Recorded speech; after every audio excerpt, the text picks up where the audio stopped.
देखिए बच्चों, high school class में हम पढ़ा रहे थे सन 2019 का अनुसार चौथे सेट तक कंप्लीट हो गया है। अब आपको पांचवा सेट पढ़ाया जाएगा। पांचवें सेट का पहला सवाल है, अनुसार खोल के रखो कर दो, जैसे प्रश्न समझो करो। प्रत्येक खंड में उत्तर के लिए 4 विकल्प दिए गए हैं, जिनमें से केवल एक सही है। सही विकल्प छांटकर अपनी उत्तर पुस्तिका पर लिखिए। पहले का नंबर प्रश्न है कि बिंदुओं 5,0 और -12,0 के बीच की दूरी है। फर्स्ट ऑप्शन आपका है 5 और सेकंड ऑप्शन है 7।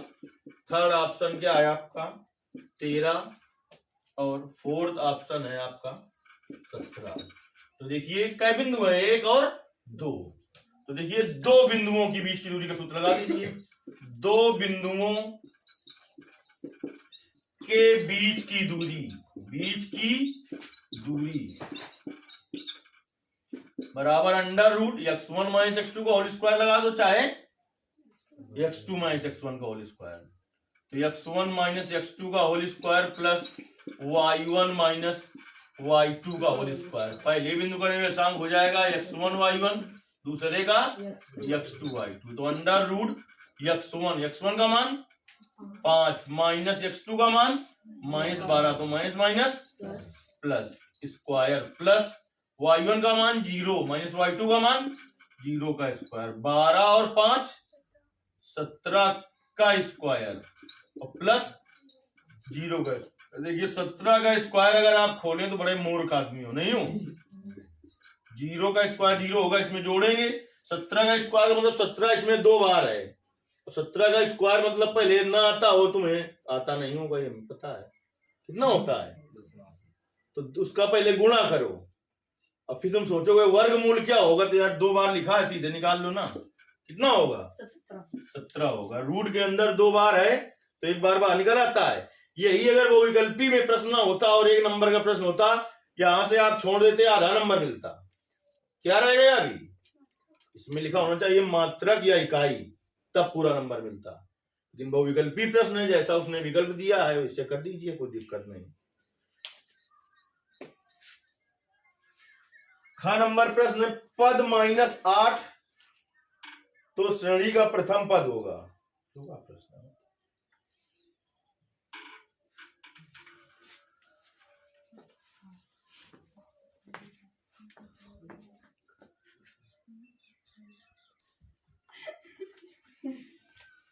देखिए ख नंबर सवाल आधा से भी कम लिखा हुआ है, तो उसको पहले आपको सुधार लेना है अनुसार में।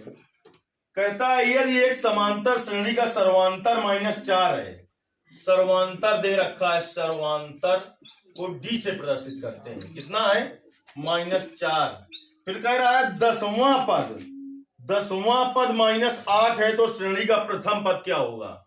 10वां पद का मतलब A10 दिया हुआ है, कितना -8।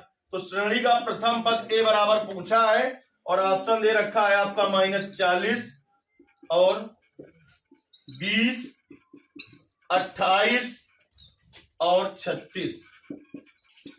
देखिए हल में आते हैं, कैसे आप हल करेंगे। मान लो बहुविकल्पी प्रश्न ना होता तो सर्वांतर D दिया था, कितना -4 दिया है। 10वां पद -8 दिया है, तो मान ले माना प्रथम पद A है, प्रथम पद A है,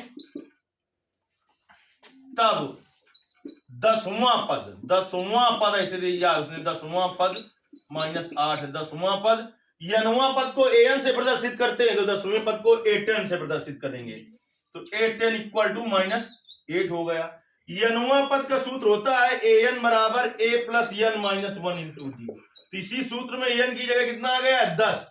तो इसका सूत्र क्या हो जाएगा a + 10 - 1 × d बराबर -8। देखिए अब a + 10 - 1 9, d बराबर -8। तो a का मान तो ज्ञात करना है, +9 × d का मान कितना दे रखा है -4 बराबर -8। तो a प्लस माइनस का गुणा, -9 × 4, चलो शाबाश, 36 बराबर -8। तो ए बराबर -8 और +36, तो ए बराबर कितना आ जाएगा? 28। कौन सा विकल्प सही है इसका? तीसरा विकल्प सही है। देखिए अगला प्रश्न है कि निम्नलिखित में से कौन सी किसी घटना की प्रायिकता नहीं हो सकती है? निम्नलिखित में से कौन सी किसी घटना की प्रायिकता नहीं हो सकती है, ये पूछा है आपसे। तो इसके लिए हमने बहुत अच्छे समझाया था और आपने समझ तो लिया था, लेकिन अब कहां खो गए? 1/, अब तो उत्तर तो रखा है बगल में, 2/3, 3/2 और 15%। देखिए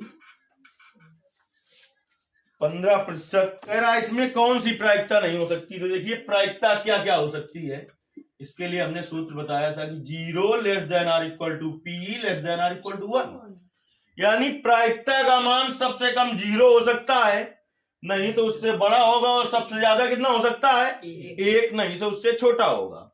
तो यानी इनमें भाग दीजिए, 3 का भाग 1 में दोगे तो 1 से कम आएगा, तो ये तो है प्रायिकता को प्रदर्शित कर रहा है।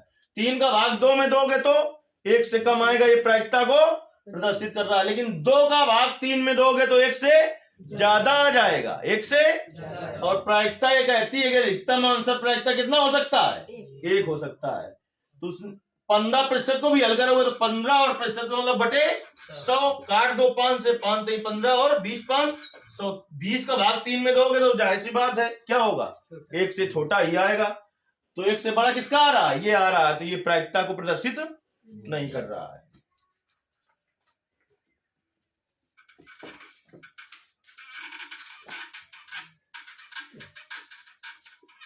अब इसके बाद देखिए घ नंबर प्रश्न।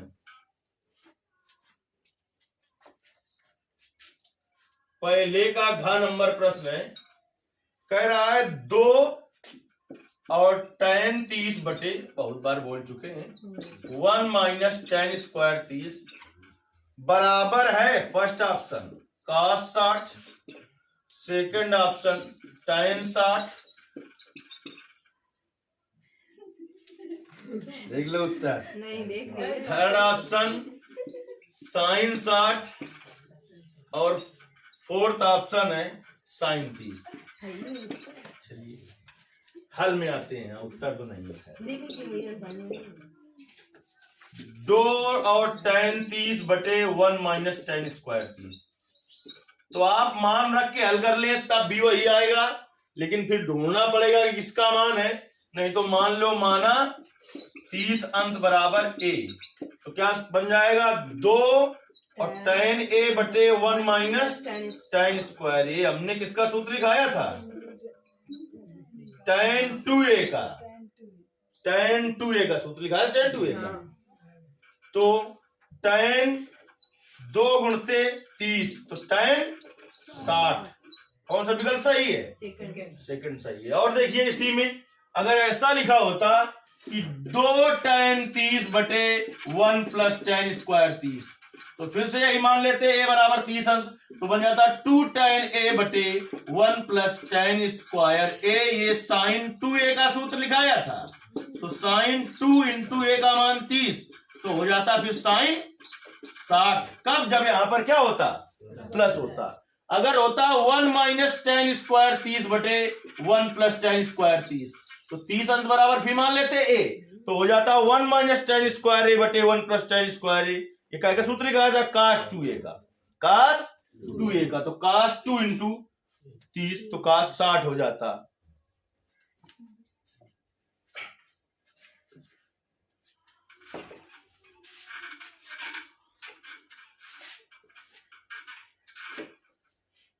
देखिए पहले का अंगा नंबर, कह रहा है त्रिभुज ABC में AB बराबर कितना है? 6√3। क्या है? AC बराबर कितना है? 12। BC बराबर 6 सेंटीमीटर है। कोण B का मान होगा, कोण B के बारे में आपसे जानना चाहता है, क्या करना चाहता है? फर्स्ट ऑप्शन है 45, सेकंड ऑप्शन है 90, थर्ड ऑप्शन है 120 और फोर्थ ऑप्शन है 135। देखिए इसमें, देखिए सबसे बड़ी भुजा कौन सी दिख रही है तुम्हें? सबसे बड़ी भुजा कौन सी दिख रही है? AC। और शेष दोनों जो छोटी भुजाएं हैं, पहले देखें कि AC का स्क्वायर बराबर AB square plus BC square अगर है तो कौन सा ऑप्शन सही हो जाएगा? सेकंड सही हो जाएगा। अगर ऐसा होगा तो AC का मान है 12, तो 12 का स्क्वायर बराबर AB का मान 6√3 का स्क्वायर प्लस BC का मान 6। 12 का स्क्वायर 144, 6 का स्क्वायर 36√3 का स्क्वायर 3 प्लस 6 का स्क्वायर 36। गुणा करना नहीं चाहते हो, कैलकुलेशन कमजोर है, तो 36 कॉमन ले लो तो 3 धन 1 आ जाएगा। तो 144 बराबर 36 गुणते 3 धन 1 4, तो 144 बराबर 6 चौक 24, 4 3 12 13 14। यानी कि इस पर पाइथागोरस प्रमेय लग जाएगी। तो AC क्या हुआ? इसका कर्ण। क्या हुआ? कर्ण। तो एक त्रिभुज बनाए ऐसे, और AC उसमें जो बनाए वो क्या हो जाएगा? कर्ण। तो ऐसी बात है, जब AC ये है तो B यहां पर होगा। और आपके कर्ण के सामने की भुजाई, कर्ण के सामने की भुजाई, कर्ण क्या है आपका? 12। तो कर्ण के सामने का कोण जो होता है 90 अंश के सामने की भुजा हमने बताई कर्ण, तो कर्ण के सामने का कोण कितने अंश का होगा? 90 अंश का होगा। दूसरा ऑप्शन सही है आपका। आगे देखिए 4 नंबर प्रश्न क्या कह रहा है? पहले का 4 नंबर प्रश्न,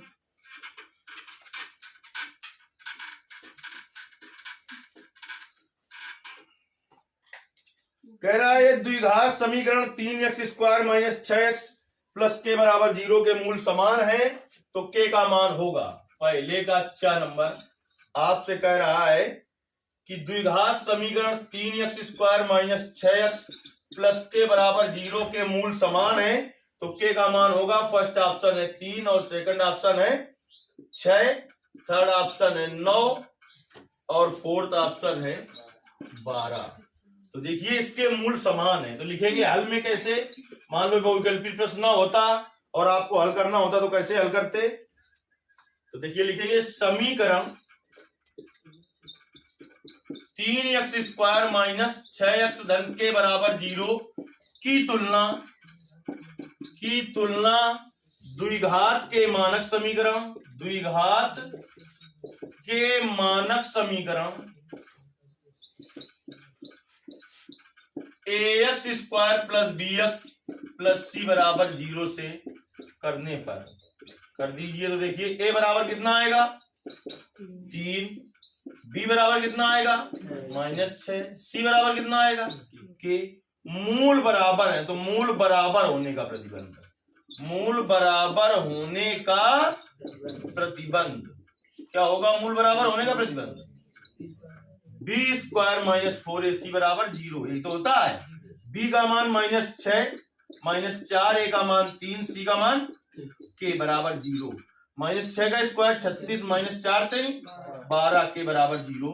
तो -12 के बराबर, इधर ये प्लस का 36 है, माइनस का 36 हो जाएगा, माइनस माइनस, तो के बराबर आ जाएगा 36/12। तो के बराबर कितना आ जाएगा?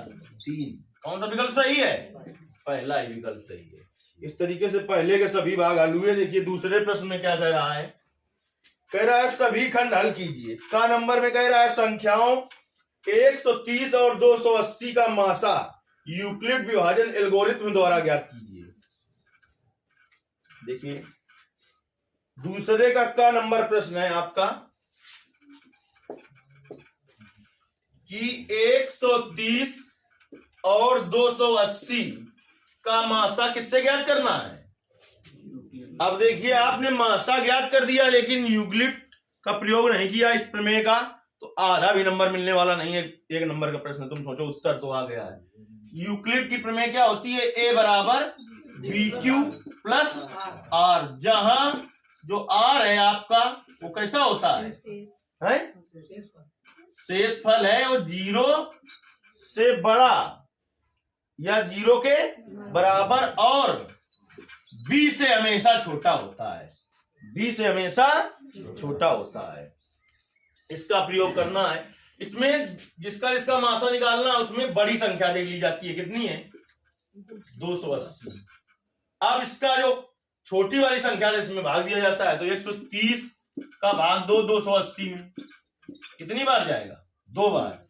तो कितना आ जाएगा? 260। तो कितना बचेगा यहाँ पर? 20। तो देखिए यहाँ पर लिखिए 130 गुणते भाग किससे दिया है? 130 से दिया है। कई बार गया है? 2 बार। प्लस शेष कितना बचा है? 20। अब यहां से देखिए ये वाली संख्या लिखते हैं यहाँ पर 130। अब इस जो यहाँ पर शेष फल जो बचता है उससे भाग दिया जाता है। अब 20 का भाग 2 किसमें? 130 में कितनी बार जाएगा? 6 बार। तो कितना आ जाएगा? 120। तो यहां पर लिखिए, कितना लिखोगे यहाँ पर? है 20 गुणते कई बार गया है? शेष कितना बचा है? 10। तो यहाँ पर 10 लिख दिया। अब देखिए ये यहाँ पर लिखेंगे 20, शेष कितना बचा है? 10। 10 से भाग दो इसमें, 10 गुणते 2 धन 0। अब तुम्हें हम बताते हैं कि 0 के ऊपर लिखी हुई संख्या ही मासा होती है। 0 के ऊपर वाले स्टेप में लिखी हुई संख्या क्या होती है? मासा। तो मासा कितना आ गया इसका? 10 आ गया। चाहे ये ध्यान रखो कि अंतिम बार जिस संख्या से भाग देते हैं, तो अंतिम बार किससे भाग दिया है? 10 से भाग दिया है, वही मासा होती है। चाहो तो इसको लिख दो स्टेप फर्स्ट, स्टेप सेकंड और स्टेप थर्ड। 3 स्टेप में निकला इसका मासा।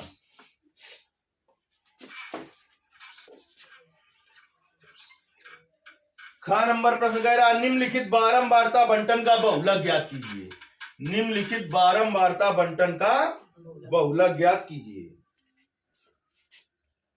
दूसरे का ख नंबर, एक कॉलम में है वर्ग अंतराल और दूसरे में है बारंबारता। बारंबारता ये बताता है कितनी बार आया है। बारंबारता में क्या है? 10 से 20, 20 से 30, 30 से 40, फिर 40 से 50, फिर 50 से 60, फिर 60 से और यहां पर क्या है? बारंबारता में 14, 13, 12, 20, 11, 15। देखिए सबसे ज्यादा बार क्या है? 20। तो क्या होगा बहुलक इसका? इसमें सबसे ज्यादा,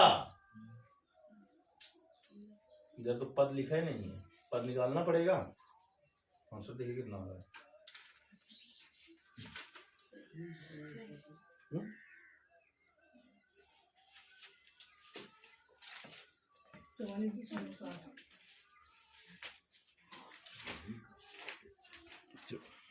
देखिए पद इसमें नहीं है तो पद निकालना पड़ेगा आपको। पद यक्ष निकालना पड़ेगा, तभी तो देखोगे कौन सा पद ज्यादा बार है। तो देखिए पद कैसे निकालते हैं? वर्ग अंतराल की दोनों सीमाओं को जोड़कर 2 से भाग देते हैं। तो 10 और 20 जोड़िए कितना होगा? 30 का आधा कितना हो जाएगा? 15, फिर 25,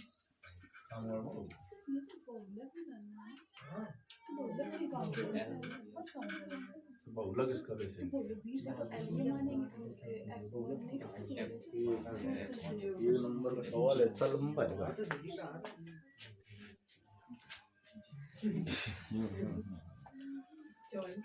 देखिए बहुलक ज्ञात करने का सूत्र क्या होता है? वर्गीकृत आंकड़ा है ये। अवर्गीकृत आंकड़ा होता तो क्या करते हैं हम? अवर्गीकृत आंकड़ा होता तो इधर पद देख लेते कौन सा ज्यादा बार आया है। 1 नंबर का प्रश्न है, उस हिसाब से 1 नंबर के हिसाब से दिमाग लगा रहे थे हम। ये 6 नंबर का ऐसा प्रश्न आता है। तो क्या करना है? बहुलक बराबर होगा यल प्लस और F1 माइनस F0 अपान 2f minus f0 minus f2 into H. अब पहले समझ लीजिए, आप चाहें तो यहां पर क्या लिखें 2f, तो यहां पर क्या होगा फिर सॉरी f, तो यहां पर f1, तो यहां पर f, तो यहां f1, यहां पर f2, ऐसे भी लिख सकते हैं। f क्या होगा, जो सबसे ज्यादा बार बारंबारता आई वो f हो गई, तो सबसे ज्यादा बार क्या आई है 20, तो f हो गई, इसके ऊपर f1, इसके नीचे f2, इसके सामने के वर्ग अंतराल की निम्न सीमा यल हो जाएगी, निम्न सीमा यल हो जाएगी। चलिए तो आ जाइए, इसमें यहां पर लिख दीजिए सब पहले, यल बराबर कितना है 40, f बराबर 20, f1 बराबर 12, f2 बराबर 13। चलिए h, देखिए इन दोनों के बीच में अंतर कितने का है, तो h का मान कितना हो जाएगा, किसके बीच में, जो बहुलक वर्ग की वर्ग अंतराल है, जो बहुलक वर्ग का जो अंतराल है, उन दोनों के बीच में कितना अंतर है, तो 50 माइनस 40, एच का मान हो गया 10, तो यल का मान बोलो कितना है 40 प्लस एफ का मान 20 माइनस f1 का मान 12/2 गुणते एफ का मान 20, f1 का मान 12 माइनस f2 का मान 13 गुणते एच का मान 10, तो 40 प्लस 20 माइनस 12 8/20 दून 40 माइनस इसको जोड़ लीजिए 23 गुणते 10, तो 40 प्लस 8/40 में घटाओ 23 17 गुणते 10, तो 40 प्लस 80/17, 17 का भाग इसमें 2 80 में, तो कई बार जाएगा 17 क्या 17 चौको 68, 4 बार जाएगा, कितना शेष बचेगा 12, दशमलव लगाया 0 बढ़ाया, अब कई बार जाएगा 17 छक्का 17 सत्ते कितना होता है 17 एक 0 बढ़ा सकते हैं, फिर भी नहीं जाएगा 0, फिर कई बार चला जाएगा है? कितना आएगा यहाँ पर, तो 40 प्लस 4.705, तो कितना हो जाएगा 44.705, कितना आ रहा है आंसर। देखिए कैसा आंकड़ा था ये, बहुलक में जब वर्गीकृत आंकड़ा हो, तो वर्गीकृत आंकड़ा के लिए बहुलक ज्ञात करने का सूत्र क्या होता है, L plus F minus f1/2f minus f1 माइनस f2 इंटू एच। यदि यह वर्गीकृत आंकड़ा ना होता तो इस इधर देखते कि सबसे ज्यादा बारंबारता किसकी है, उसके सामने का जो पद होता वही क्या हो जाता, वही बहुलक हो जाता। ग नंबर प्रश्न देखते हैं दूसरे का।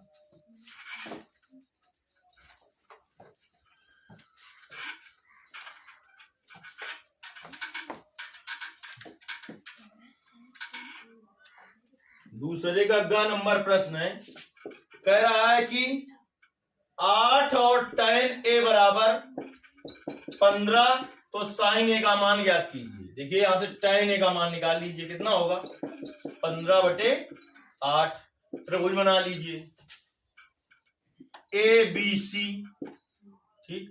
tan थीटा बराबर क्या होता है, लंब बटे आधार, तो लंब ये आधार ये समकोण त्रिभुज है, क्योंकि त्रिकोणमिति इतनी होती है वो समकोण त्रिभुज में ही पढ़नी है आपको।